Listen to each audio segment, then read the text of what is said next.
மா காமராஜ், ஆசிரியர், தென்னப்பா நகர்.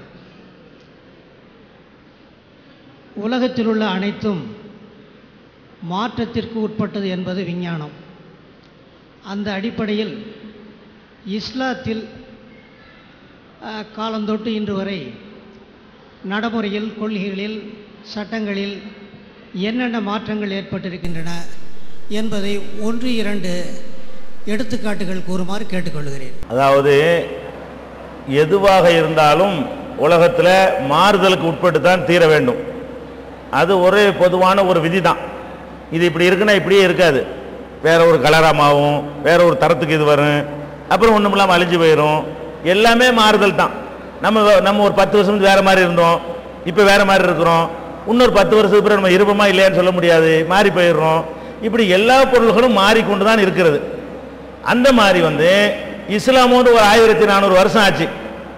அது எதையெல்லாம் மாற்றி இருக்குது, என்னென்ன மாறுதல்கள் இஸ்லாத்தில் வந்திருக்கிறது என்பது ஐயா அவர்களுடைய கேள்வி.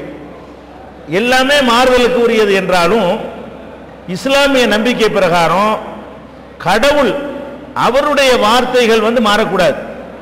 ஏன் மாறுதல் ஆகுதுன்னா, மனிதன் என்பவன் ஒரு குறிப்பிட்ட அளவுக்கு தான் அவனுக்கு அறிவு இருக்கிறது. ஒரு 10 வருஷத்துக்கு பிந்தி என்ன வருதுன்னு அவனுக்கு தெரியாது. இப்போ ஒன்று அவன் சொல்லிவிடுவான். 10 வருஷம் பிந்தி பார்த்தா வேற மாதிரி வரும், அவன் கருத்தை அவனே மாற்றுவான். இப்போ நானே ஒரு 20 வருஷத்துக்கு முந்தி சொன்னதை இன்னைக்கு சொல்ல மாட்டேன். ஏன் சொல்ல மாட்டேங்கிறேன்? 20 வருஷத்துக்கு முந்தி உள்ள உலகத்தை பார்த்து நான் ஒரு முடிவுக்கு வந்திருப்பேன். இப்போ உள்ள உலகத்தை பார்க்குறேன், அட பைத்தியக்காரத்தனமா இன்னைக்கு பேசிவிட்டோமே, இப்போ இப்படி இருக்குதுன்னு சொல்லிட்டு நேற்று சொன்னதை நான் மாத்துறேன். எதுக்காக நான் மாத்துறேன்? என்னுடைய அறிவு என் காலத்தை தான் பார்க்குமே தவிர 200 வருஷத்துக்கு பிந்தி பார்க்காது. இந்த கண்ணை கொண்டு என் முன்னாடி உள்ளதை பார்க்க முடியுமே தவிர எனக்கு மறைவா உள்ளதை பார்க்க இயலாது. அதனால மனிதனுடைய சிந்தனையில் ஏற்படுற முடிவுகள் மாறிக்கிட்டே தான் இருக்கும். இப்போ இந்தியாவுடைய அரசியல் சாசனத்தை நூற்றுக்கணக்கான நிபுணர்கள் சேர்ந்து எழுதினாங்க. அதை 200க்கு மேற்பட்ட தடவை திருத்தி விட்டாங்க. அவ்வளவு பேர் சேர்ந்து உண்டாக்குனதை கூட அதை மாத்தினா நல்லா இருக்குமே, இதை மாத்தினா நல்லா இருக்குமே மாத்துறாங்க. ஏன் மாத்துறாங்க? அன்னைக்கு சரின்னு பட்டது இன்னைக்கு சரின்னு பட மாட்டேங்குது. அன்னைக்கு அவங்க சரின்னு நினைச்சாங்களே அந்த நிபுணர்கள் எல்லாம், அவங்க காலத்துக்கு சரியா இருந்துச்சுங்க. இப்ப நம்ம பார்க்கிறோம், இது என்ன சரியா இல்லை, கொஞ்சம் மாத்தினா தேவையில்லையே, திருத்திடுவோமே அப்படின்னு அரசியல் சட்டமே திருத்தப்படுது, இபிகோ விதிகள் திருத்தப்படுகிறது. இப்ப இறைவனை பொறுத்த வரைக்கும் நாம எப்படி நம்ப வேண்டும், முஸ்லிம்களாகி நாங்கள் எப்படி நம்பணும்னு கேட்டா, அவனுக்கு இந்த காலமும் தெரியும், இன்னும் 20 லட்சம் வருஷத்துக்கு பிறகு இந்த உலகத்தில் என்ன ஏற்படுமோ அதுவும் தெரியும், இன்னும் கோடி வருஷத்துக்கு பிறகு என்ன மாதிரியான மாற்றம் ஏற்படுமோ அதுவும் தெரியும். அப்ப எல்லாம் தெரிந்திருக்கிற ஒருத்தன் ஒரு சட்டத்தை சொன்னால் அது மாறுமா? மாற தேவையா? மனிதன் சொல்வது மாறும், மாற தேவை. எதனால?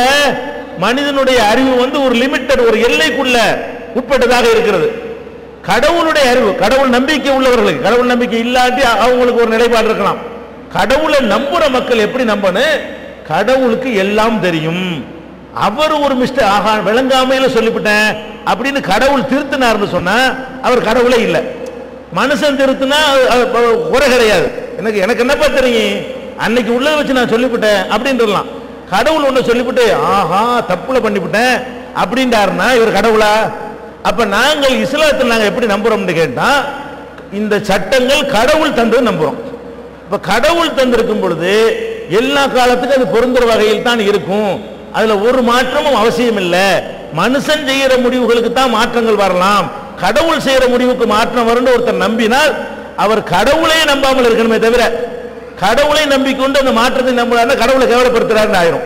அதனால இஸ்லாத்தை பொறுத்த வரைக்கும் அதில் எந்த ஒரு சட்டமும் மாற வேண்டிய தேவையில்லை, அதே மாதிரி தான் இருக்க வேண்டும் என்று நாங்கள் நம்புகிறோம். ஒண்ணு கூட மாறல. இன்னும் சொல்ல போனால் இஸ்லாத்தில் சொல்லக்கூடிய உதாரணமா தலாக்குன்னு ஒரு சட்டம் சொன்னோம். இது மேலோட்டமா சில தவறு மாதிரி தெரிகிறது. இஸ்லாத்தினுடைய நியாயத்தை நான் உங்களுக்கு எடுத்து சொல்றோம். இந்த நியாயம் இருந்தது கரெக்ட் தான், படுதா இல்லையா? அது மாத்தணுங்கிற தேவையில்லை, தேவையில்லைன்னு ஆயிடுது. எந்த ஒரு சட்டத்தையாவது சொல்லி இது இன்னைக்கு பொருந்தல அப்படின்னு சொல்ல முடியாது. இன்னும் சொல்ல போனா அந்த குர்ஆன் உங்களுக்கு தமிழாக்க தரப்பட்டிருக்கு பாருங்க. அதுல என்னென்னலாம் இன்றைக்கு நடக்கக்கூடிய அறிவியல் முன்னறிவிப்புகள் எல்லாம் குர்ஆன்ல தெளிவான வார்த்தைகளால் சொல்லப்பட்டிருக்குது. அது மனித வார்த்தையா இருக்க முடியாது. அப்படி எல்லாம் இருக்கிறதுனால தான் ஒரு கடவுள்னு இஸ்லாம் சொல்லுது. இது மாறணுமா? ஒரு காலம் மாற வேண்டியதில்லை. கடவுளை தவிர யாரையும் வணங்கக்கூடாதுன்னு இஸ்லாம் சொல்லுகிறது. இது மாறணுமா? இது மாற தேவையில்லை. மனிதன் தான், அதுக்கு மேல அவனுக்கு சக்தி இல்லை. கடவுள்னா தூக்கம் இல்லை, மறதி இல்லை, தேவையில்லைன்னு சொல்றது. இது மாறுமா? இப்படி இருந்தால் தான் கடவுளா இருக்க முடியும். இந்த முடிவுகள் எல்லாம் மாற தேவையே இல்லை. அல்ல, கடவுளை இப்படித்தான் வணங்கணும்னு ஒரு முறைய ஃபார்முலாவை சொல்லி தரப்படுகிறது. அந்த ஃபார்முலாவை மாற்றணுங்கிறதுக்கு ஏதாவது அறிவியல் பூர்வமான காரணம் வருமா? வராது. எதுல ஒரு கேள்வி வரும்னு கேட்டா, அரசியல் சட்டங்களை பத்தி குர்ஆன் பேசுகிறது. அதுல தான் வரலாம், இது நல்லா இல்லையே, இதை மாத்தலாமேண்டு. ஆனா அப்படி கூட ஒன்று கண்டுபிடிக்கல. இஸ்லாம் குற்றத்துக்கு கடுமையான தண்டனை, திருட்டுனா கையை வெட்ட சொல்லுது. இப்ப இதை சரின்னு இப்ப எல்லாரும் சொல்றாங்க. மதுரை ஆதீனமே சொல்றாரு, இந்த திருட்டை ஒழிக்கிறதா இருந்தா 4 திருட்டு பையில கையை வெட்டினா தான் சரியா வருங்கிறார். யாரு? மதுரை ஆதீனம் சொல்றாரு. ஏன்? நம்ம திருடனுக்கு இப்ப கைது செய்து சோறு போடுறோம். 6 மாசத்துக்கு 1 வருஷத்துக்கு நம்ம வரி பணத்தில் அவனுக்கு சோத்தை போடுறோம், அவனுக்கு பேப்பர் வாங்கி கொடுக்குறோம், எண்ணெய் கொடுக்குறோம், போர்வை கொடுக்குறோம், வாரத்துக்கு ஒரு சினிமா பார்க்கறதுக்கு ஏற்பாடு செஞ்சு கொடுக்குறோம். இதெல்லாம் கொடுக்குறோமா? அவன் என்ன செய்யறான்? திருடினவனுக்கு நம்ம காசுல பரிசு. அப்புறம் மறுபடியும் திருடுறான். 55 முறை சிறை சென்றவர் மீண்டும் கைது. 55,000 பிடிச்சி உள்ள போட்டிருக்கிறாங்க. அவனை அந்த தண்டனை ஒண்ணுமே பண்ணல. ஒருத்தனுக்கு கையை விட்டு இப்படி காட்டினா போது மும்மாடி திருடினா கை போயிடும். பயம் வருமா இல்லையா? இப்ப இது இருந்தா தான் திருட்டு ஒளியுங்கிறத சவுதி அரசாங்கத்தில் இன்னைக்கு செஞ்சு காட்டியிருக்கிறாங்க. இந்தியாவிலே அத்மானியே சொல்றாரு, கற்பழிப்புக்கு மரண தண்டனை வேணுங்கிறாரு. இஸ்லாம் தான் இதை 14 நூற்றாண்டுக்கு முந்தி சொன்னது. கற்பழிச்சா என்ன கூட ஆளை காலி பண்ணு, கற்பழிக்கிறானான்னு பார்ப்போம். கற்பழிக்கிறவனுக்கு சோறு போடாத, க்ளோஸ் பண்ணு, கற்பழிக்க மாட்டான்னு இஸ்லாம் சொல்லுது. அது இன்னைக்கு சரிங்கிறாரா இல்லையா அத்வானி? அப்ப இந்த மாதிரியான சட்டங்களை பொறுத்த வரைக்கும் இன்றைக்கும் மாறுதல் தேவையில்லைங்கிற அளவுல தான் இஸ்லாமிய சட்டங்கள் இருக்கிறது.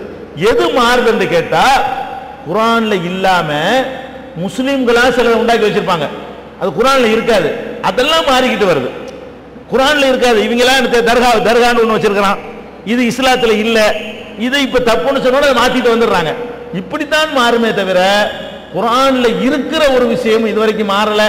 குர்ஆன்ல இல்லாம எங்க முஸ்லிம்கள் தப்பா சிலதை உண்டாக்கி வச்சிருக்கிறாங்க இல்லையா, அதுகள் மாறுது. வரதட்சணை கொடுத்துட்டு வந்தான், அது இஸ்லாத்துல இல்ல. பெண்களுக்கு தான் ஆண்கள் கொடுக்கணும்னு இஸ்லாம் சொல்லுது.